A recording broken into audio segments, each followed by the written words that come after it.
Hello friends, welcome back to my YouTube channel. ये इस ड्रामे का पार्ट नंबर 3 है। अगर आपने इस ड्रामे के पहले के पार्ट्स को नहीं देखा है तो प्लीज़ ऐसे जस्ट पहले आप उनको देख लें सो डैट आपको ये पूरी स्टोरी बहुत अच्छे से समझ में आए। अगर आपको मेरी वीडियोस पसंद आती है तो प्लीज़ इनको लाइक भी कर दिया कीजिए और मेरे चैनल को सब्सक्राइब भी कर ले। Thank you.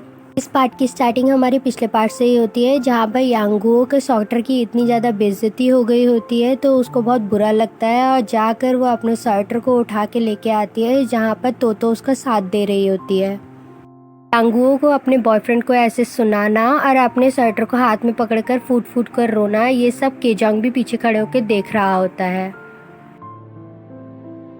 दूसरे सीन में दिखाते हैं यांगुओ का अंदर आने का बिल्कुल मन नहीं होता है, मगर तोतो उसे जबरदस्ती क्लब में लेके आती है।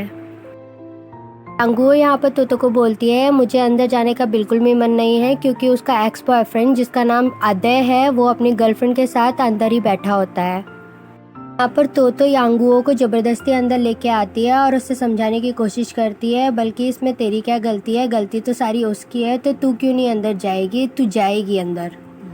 यहाँ पर तोतो यांगुओ को जबरदस्ती अंदर ले आती है और नीट ऑर्डर करती है। यांगुओ की नज़र अभी भी अपने एक्स बॉयफ्रेंड पे ही टिकी होती है और वो देख रही होती है कैसे अदय अपनी नई गर्लफ्रेंड के साथ एंजॉय कर रहा होता है।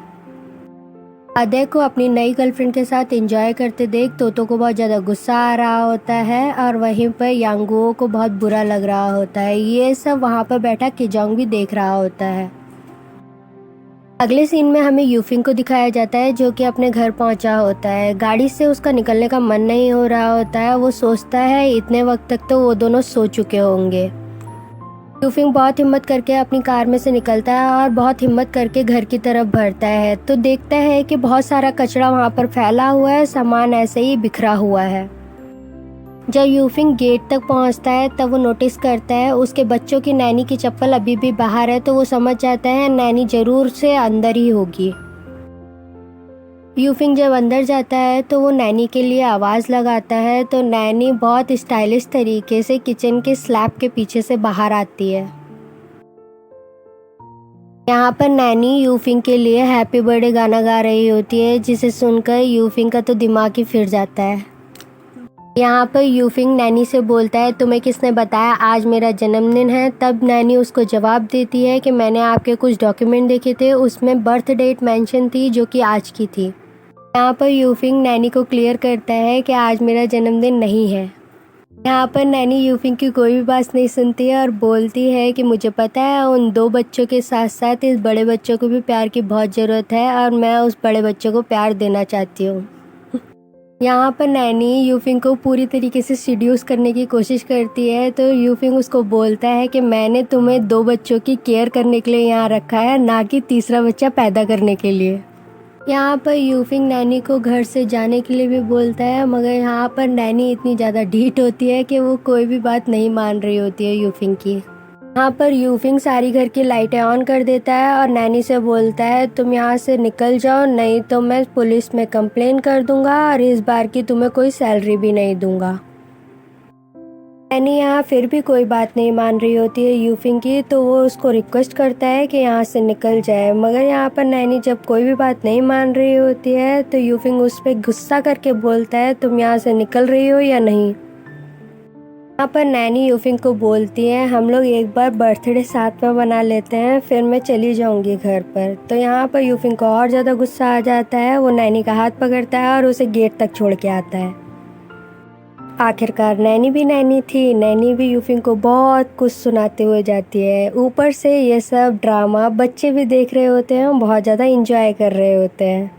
हाँ, मैं आपको बता दूं एक्चुअली होता कुछ ऐसा है, जब भी यूफिंग कोई भी नैनी अपॉइंट करता है तो नैनी का ज़्यादातर इंटरेस्ट यूफिंग के ऊपर होता है, ना कि उसके दो बच्चों के ऊपर। यूफिंग को भी ये सब पता होता है कि ये सब करामात बच्चों की है, ना कि नैनी की। नैनी को तो बल्कि पता भी नहीं था उसका जन्मदिन कब होता है। यहाँ पर मैं आपको बता दूं ये दो बच्चे यूफिंग के नहीं हैं, बल्कि उसके बड़े भाई के हैं, जिनकी हस्बैंड और वाइफ की दोनों की कार एक्सीडेंट में डेथ हो गई है। यहाँ पर ये भी बता दूँ मैं आपको, ये बच्चे नैनी का प्यार नहीं चाहते हैं बल्कि यूफिंग का टाइम चाहते हैं, जो कि यूफिंग दे नहीं पाता है। और यूफिंग को इन बच्चों में कोई इंटरेस्ट भी नहीं है, वो बस अपनी रिस्पॉन्सिबिलिटी पूरी कर रहा है। दूसरे सीन में हमें यांगुओ को दिखाया जाता है, जो कि पूरी तरीके से टल्ली हो चुकी होती है और जो कि तोतो को ढूंढ रही होती है। यांगुओ यहाँ पर और ज़्यादा ड्रिंक ऑर्डर करती है, जिसे पीछे से अदय भी देख लेता है। यांगुओ के पास अदय आ जाता है और बोलता है, ये सब ड्रामा तुम जानबूझ के कर रहे, इनकम्फर्टेबल फील हो। यहाँ पर यांगुओ अदय को अपनी सफाई में कुछ बोल ही पाती, तब तक उसके पास केजोंग आ जाता है और बोलता है कि किसने बोला ये मिस अकेली है, मैं इसके साथ हूँ, अगर मिस बोलेंगी तो मैं तुम्हें अच्छे से सबक भी सिखा दूंगा।